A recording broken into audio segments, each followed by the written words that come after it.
ગયા વર્ષે મગના ટેકાનો ભાવ 7,755 હતા. એમાં 803 રૂપિયાનો વધારો કરી અને 8,558 રૂપિયા ચાલુ વર્ષે ક્વિન્ટલના ભાવે સરકારે ટેકાના ભાવ જાહેર કર્યો છે. નંબર 1, જે ટેકાના ભાવ જાહેર થયા છે એ ક્વિન્ટલમાં જાહેર કરવામાં આવ્યા છે, મણમાં નહીં. જો એને મણમાં તમે ડિવાઈડ કરો તો લગભગ 20 રૂપિયાથી લઈ અને 126 રૂપિયા સુધીનો માત્ર વધારો થયો છે. એટલે ટકાવારીમાં આપણે જોઈએ તો 2 થી 3% જ માત્ર ભાવ વધારો આમાં થયો છે.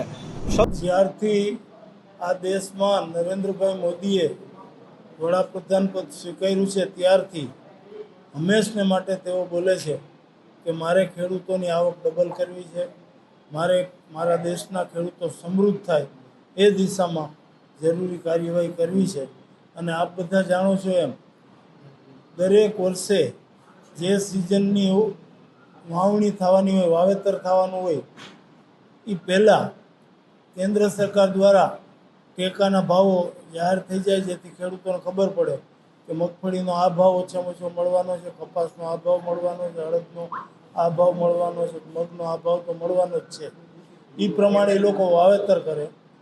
અને એટલું ટેકાના ભાવ જાહેર કરી અને સરકાર સંતોષ માનતી નથી. જ્યારે જરૂર પડે અને બજારમાં જે તે જણસીના ભાવો ઓછા હોય અને ખેડૂતોને આર્થિક નુકસાન જતું હોય ત્યારે ટેકાના ભાવે જે સરકારે જાહેર કર્યા છે એ ભાવે પૂરતા પ્રમાણમાં પારદર્શી રીતે ઝડપથી ખરીદી થાય એના માટેની કાર્યવાહી પણ દરેક સિઝનમાં થઈ રહી છે. એટલે સમયસર ટેકાના ભાવો સરકાર જાહેર કરે છે. ભાવ જાહેર કર્યા પછી એની ખરીદી સમયસર કરી અને ખેડૂતોને આર્થિક નુકસાન ન જાય એના માટે પણ સરકાર પૂરતી કાળજી લે છે. અને સરવાળે એનાથી ખેડૂતોને ખૂબ મોટો ફાયદો થાય છે. ટેકાના ભાવ જે જાહેર કર્યા છે, દાખલા તરીકે મગફળી, કપાસ, હજી વાવેતર કરવાનું બાકી છે, કારણ કે આ ખરીફ પાક છે. આખા દેશમાં ખરીફ પાકની લગભગ 14 જેટલી જાતો એના ટેકાના ભાવ સરકારે જાહેર કરી દીધા. હવે જ્યારે વાવણી થશે અને આ જાતોનું ઉત્પાદન બજારમાં આવશે એ પહેલાં સરકાર ખરીદી માટેની વ્યવસ્થા પણ કરશે, જેથી ખુલ્લા બજારમાં ભાવ નીચા હોય તો સરકાર ટેકાના ભાવે ખરીદી કરી અને ખેડૂતોને આર્થિક નુકસાન જાતા બચાવી શકે.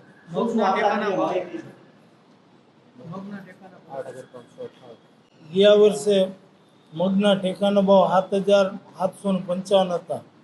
એમાં 803 રૂપિયાનો વધારો કરી અને 8,558 રૂપિયા ચાલુ વર્ષે ક્વિન્ટલના ભાવે સરકારે ટેકાના ભાવ જાહેર કર્યો છે.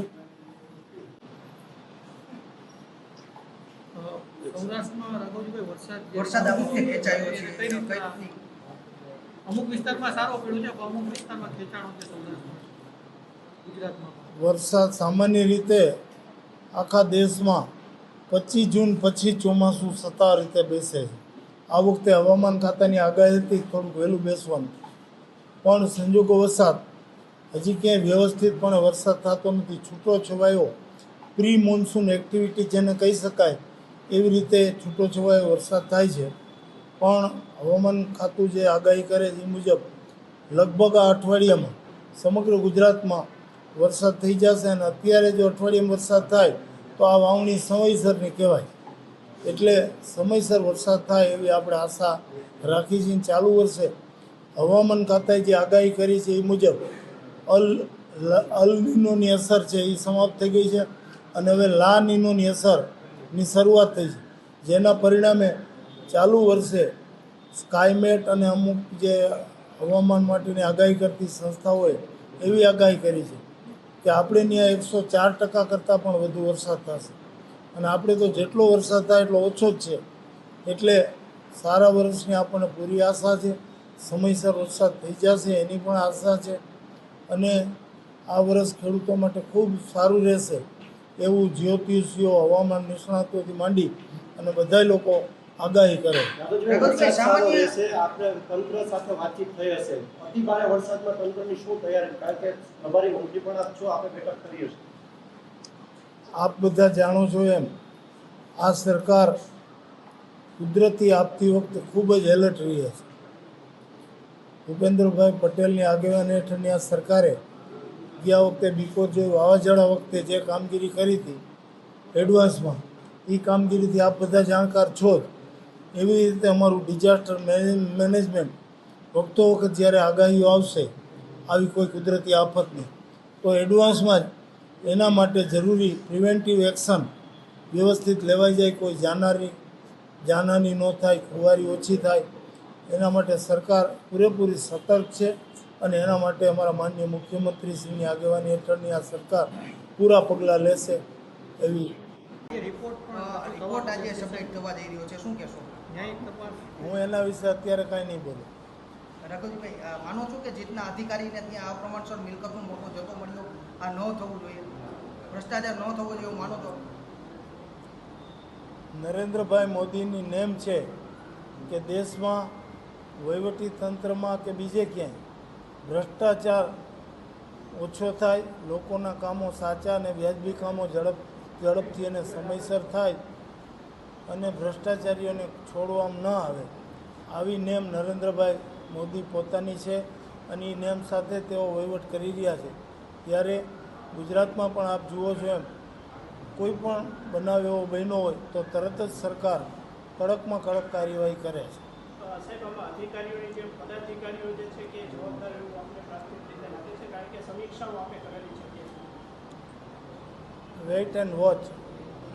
આજે રાજ્યના કૃષિમંત્રીશ્રીએ અને ગઈકાલે જે ટેકાના ભાવની જાહેરાત થઈ છે, એ ટેકાનો ભાવ માત્ર સરકાર છે એ ખેડૂત પ્રત્યે સંવેદનશીલતા હોવાનો દેખાડો કરવાનો માત્ર અને માત્ર નરિયું નાટક હોય એવું લાગે છે. આ એટલા માટે એવું લાગે છે એના 4-5 મુદ્દાઓ હું જાહેર માધ્યમોના માધ્યમથી ખેડૂતોને અને ગુજરાતની જનતાને કહેવા માગું છું.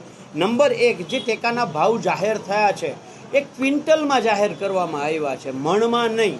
જો એને મણમાં તમે ડિવાઈડ કરો તો લગભગ 20 રૂપિયાથી લઈ અને 126 રૂપિયા સુધીનો માત્ર વધારો થયો છે. એટલે ટકાવારીમાં આપણે જોઈએ તો 2 થી 3% જ માત્ર ભાવ વધારો આમાં થયો છે. સૌથી મોટી વાત એ છે કે છેલ્લા 1 વર્ષની અંદર દવા, ખાતર, બિયારણ, ડીઝલ, મજૂરી, ખેત ઓજારો આ બધાયનો ભાવ વધારો 40%થી લઈ અને 120% સુધી થયો હોય અને એની સામે ખેડૂતોને જ્યારે ટેકાનો ભાવ આપવામાં આવે ત્યારે માત્ર 2 થી 3% જ વધારો કરવામાં આવ્યો હોય. નંબર 2, રાજ્યમાં દર વર્ષે આ ટેકાના ભાવ માટે રાજ્યના કૃષિમંત્રીના અધ્યક્ષતામાં રાજ્યના ખેતી નિયામકની ઉપસ્થિતિમાં એક ભાવ નિર્ધારણ સમિતિ નક્કી થાય છે અને આ ભાવ નિર્ધારણ સમિતિ છે એ ભાવો જાહેર કરે અને કેન્દ્ર સરકારને ભલામણ કરે કે ગુજરાતના ખેડૂતોને ઓછામાં ઓછો આટલો ટેકાનો ભાવ મળવો જોઈએ. એ ભાવ તમે જોશો તો ડાંગર છે એ 2800 રૂપિયા, જ્યારે ટેકાનો ભાવ 2300 રૂપિયા. મગફળી છે એ 8000 રૂપિયા અને ટેકાનો ભાવ સરકારે આપ્યો 6783 રૂપિયા. કપાસ 10000 રૂપિયા પ્રતિ ક્વિન્ટલ, કેન્દ્ર સરકારે આપ્યો 7121 રૂપિયા. આનો તફાવત 2800 રૂપિયાથી લઈને 3400 રૂપિયાનો જે તફાવત આવે છે. તો આ તફાવતનો ગાળો છે, આ તફાવતનો ગાળો રાજ્ય સરકારે ભલામણ કરી તો રાજ્ય સરકારે એમાં ફાળો ઉમેરવો જોઈએ. આનો ખાલી તમે એક મગફળીનો હિસાબ કરો ને તો મગફળીના ગુજરાતમાં જે ઉત્પાદન છે એ છેલ્લા 5 વર્ષનું સરેરાશ ઉત્પાદન છે એ 40 લાખ મેટ્રિક ટન છે. આનો જે તફાવતનો ગાળો અને એનો જો ગુણાકાર કરવામાં આવે તો દર વર્ષે ગુજરાતના ખેડૂતોને કેન્દ્ર સરકાર રાજ્ય સરકારે કરેલી ભલામણના ભાવ નથી આપતી. એના કારણે ઓછામાં ઓછું 7 થી 8 હજાર કરોડનું નુકસાન ગુજરાતના ખેડૂતોના ખાલી મગફળી એક પાકમાં જાય છે. ત્યારે સીધો સવાલ એ છે કે રાજ્ય સરકાર ભલામણ કરે છે તો રાજ્ય સરકારને એ ભાવ પૂરતા કરવા માટે પોતાનો ફાળો શા માટે નથી ઉમેરતા. બીજું, કૃષિમંત્રીશ્રીએ આજે બહુ એક ભ્રષ્ટાચાર બાબતમાં કહ્યું. આપ મિત્રોનો સવાલ હતો ને એણે કહ્યું, રાજકોટની ઘટનાને લઈને એણે કહ્યું કે નરેન્દ્રભાઈ છે એ ભ્રષ્ટાચાર મુક્ત કરવા માટે, ભ્રષ્ટાચાર ઓછો થાય એના માટે પ્રયત્નશીલ છે. આવી કોઈ પણ ઘટના બને તો એને અમે કડકમાં કડક કાયદાકીય સજા થાય એના પ્રયત્ન કરવા માગીએ છીએ. ત્યારે રાઘવજીભાઈ અને ગુજરાત સરકારને મારો સીધો સવાલ છે, સુરતમાં તક્ષશિલા કાંડમાં શું કડકમાં કડક સજા કરી?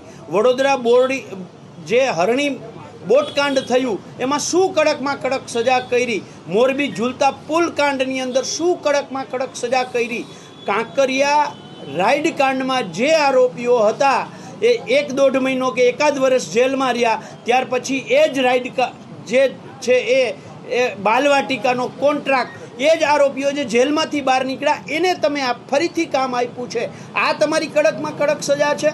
તમારાથી રાજકોટ વાસીઓ પ્રત્યે એક શબ્દ પણ નથી નીકળતો. તમારી નિર્દયતા, તમારી નિષ્ઠુરતા સામે આવે છે. ત્યારે હું જાહેર માધ્યમોના માધ્યમથી રાજકોટવાસીઓને વિનંતી કરું છું કે આ સરકારની નિર્દયતા, નિષ્ઠુરતા સામે દેખાય છે. ત્યારે 25 તારીખે રાજકોટ બંધ રાખીએ અને કુંભકર્ણની નિંદ્રામાં સૂતેલી સરકારને જગાડીએ. આ જે મૃતકો છે એની પ્રથમ માસિક પુણ્યતિથિએ શ્રદ્ધાંજલિ આપીએ. Thank you.